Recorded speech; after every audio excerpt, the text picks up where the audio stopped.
Morning दोस्त, मैं अनिल। आज हम लोग पियाजे थ्योरी ऑफ कॉग्निटिव डेवलपमेंट के बीच संज्ञानात्मक विकास के प्रत्यय के बारे में अध्ययन करेंगे। ठीक है, इससे पहले वाली क्लास में हम लोगों ने पियाजे थ्योरी ऑफ कॉग्निटिव डेवलपमेंट का बेसिक्स को देखा था। ठीक है, और आज हम उससे आगे चलते हैं कि पियाजे साहब ने फिजिकल वर्ल्ड के बारे में अपनी जो थ्योरी दी थी उसके बारे में आज हम लोग अध्ययन करेंगे। ठीक है, तो दोस्तों इसमें सबसे पहले एडेप्टेशन आता है। एडेप्टेशन है, एसिमिलेशन है, समायोजन है, एकोमोडेशन, एक इक्विलिब्रिएशन होता है, स्कीमा और स्कीम्स होते हैं। ठीक है, आज हम लोग इसके बारे में डिटेल से जानेंगे। दोस्तों सबसे पहले अनुकूलन है। ठीक है, तो अनुकूलन एडेप्टेशन होता क्या है? ठीक है, एडेप्टेशन होता क्या है? तो एडेप्टेशन होता है वातावरण के अनुसार अपने आप को ढाल लेना। ठीक है, जैसा वातावरण है वातावरण के अनुसार अपने आप को ढालना, मतलब खुद को एडजस्ट कर लेना। ठीक है, खुद को एडजस्टमेंट करने की जो पावर होती है उसी को हम लोग बोलते हैं एडेप्टेशन। ठीक है, वातावरण के अनुसार खुद को ढाल लेना, ये आपका एडजस्टमेंट हो गया। ठीक है, अनुकूलन हो गया। दोस्तों अनुकूलन की दो उपक्रियाएं होती हैं। ठीक है, एक को हम लोग बोलते हैं आत्मसातकरण और दूसरे को बोलते हैं समायोजन। ठीक है, एक क्रिया को हम लोग बोलते हैं आत्मसातकरण और दूसरे को समायोजन। ये दोनों एडेप्टेशन की उपक्रियाएं हैं। ठीक है, तो हम लोग देखेंगे एसिमिलेशन से आत्मसातकरण बोलते हैं। तो आत्मसातकरण होता क्या है? ठीक है, आत्मसातकरण होता है प्रीवियस नॉलेज। ठीक है, जो हमारे पास प्रीवियस नॉलेज है उस प्रीवियस नॉलेज में कुछ नए नॉलेज को ऐड करना। ठीक है, जो प्रीवियस नॉलेज है, जो प्रीवियस नॉलेज है उसमें एक्वायर करना न्यू नॉलेज का। ठीक है, एक्वायर न्यू नॉलेज।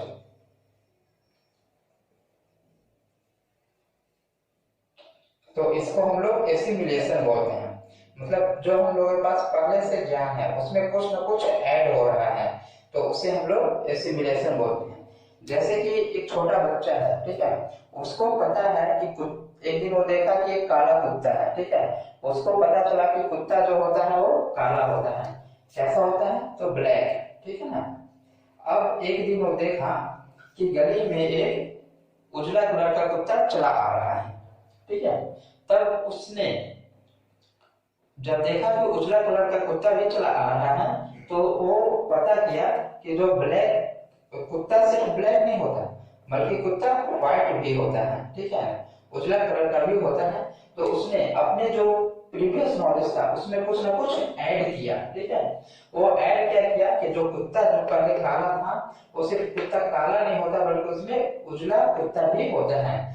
तो उसका जो प्रीवियस नॉलेज था कि कुत्ता काला होता है उसमें एक नए नॉलेज को उसने ऐड करा कि कुत्ता सिर्फ काला नहीं होता, वो उजला भी होता है। तो इसे हम लोग क्या बोलते हैं? एसिमिलेशन। मतलब उसके नॉलेज में कुछ ना कुछ चेंज हुआ, कुछ ना कुछ परिवर्तन हुआ, नई चीजों को एक्वायर किया। ठीक है, इस चीज को हम लोग बोलते हैं एसिमिलेशन। एसिमिलेशन में एक टर्म और यूज होता है कि एक इस टाइप से प्रश्न आता है कि संज्ञानात्मक विकास के प्रत्यय जो पियाजे थ्योरी ने दिए हैं उसमें कौन सा ऐसा प्रत्यय है जिसमें कुछ ज्ञान में संशोधन होता है। तो जहां पे संशोधन की बात होगी, ठीक है, जहां पे संशोधन की बात होगी तो वो हमेशा आंसर उसका एसिमिलेशन होगा। ठीक है, एक कीवर्ड्स है। ठीक है, इस संशोधन जो है एक कीवर्ड्स है। जहां पर भी संशोधन का प्रयोग होगा, ठीक है, तो उसके प्रीवियस नॉलेज में कुछ नए नॉलेज हम गेन करने हैं, मतलब हमारे जो नॉलेज थे उसमें कुछ ना कुछ संशोधन हो रहा है, तो इस चीज को हम लोग एसिमिलेशन बोलेंगे। ठीक है, शायद एक टर्म आपका क्लियर हो गया होगा। और सेकेंड टर्म हम आते हैं एकोमोडेशन। तो एकोमोडेशन में क्या होता है ना कि समायोजन करना। समायोजन मतलब खुद को उसके अनुसार ढाल लेना। ठीक है, समायोजन का मतलब क्या होता है? प्रीवियस नॉलेज में चेंज करके वातावरण के अनुसार अपने आप को सामंजस्य बैठाना। जैसे एक छोटा बच्चा है, ठीक है, छोटा बच्चे को ये पता है कि जो 4 पैर वाला होता है वो कुत्ता होता है। ठीक है, लेकिन एक दिन वो देखा कि वैसे ही एक बिल्ली भी जा रही है, तो वो अपने आप को वातावरण के अनुसार सामंजस्य बैठा लेगा कि 4 पैर वाला सिर्फ कुत्ता नहीं होता, वो बिल्ली भी होता है। मतलब वो कुत्ता और बिल्ली दोनों के बीच में अंतर कर पा रहा है। ये चीजें क्या होती है? एकोमोडेशन। मतलब कुत्ता और बिल्ली दोनों के 4 पैर होते हैं, ठीक है। पहले से उसे पता है कि 4 पैर वाला जो होता है वो कुत्ता होता है, लेकिन वो जब देखा कि बिल्ली भी है तो उसने कुत्ता और बिल्ली के बीच में अंतर पैदा कर रहा है, ठीक है। कुत्ता और बिल्ली के बीच में जब अंतर पैदा करने लगा तो वो एकोमोडेशन हुआ। मतलब खुद को पहले जो नॉलेज थी उसके पास जो अस्कीमा था, अस्कीमा क्या होता है? नॉलेज होता है, ठीक है। तो जो उसकी अस्कीमा थी उस अस्कीमा में वो परिवर्तन करता है, उस अस्कीमा में परिवर्तन करके खुद को वातावरण के अनुसार ढाल लेता है, वातावरण के अनुसार सामंजस्य बैठा लेता है। मतलब जो कुत्ता है 4 पैर का, वो 4 पैर वाला सिर्फ कुत्ता नहीं है, वो बिल्ली भी हो सकता है। मतलब ये जब बच्चा, ठीक है, डॉग और कैट के बीच में अंतर कर पाता है, ठीक है ना, तो इसे हम लोग क्या बोलते हैं? एकोमोडेशन बोलते हैं, ठीक है। अब दोस्तों साम्य धारण, तो साम्य धारण क्या होता है कि ये एसिमिलेशन और समायोजन, ठीक है, 2 टर्म है। इन दोनों टर्म के बीच में एसिमिलेशन और एकोमोडेशन दोनों के बीच में संतुलन बनाए रहता है, ठीक है ना।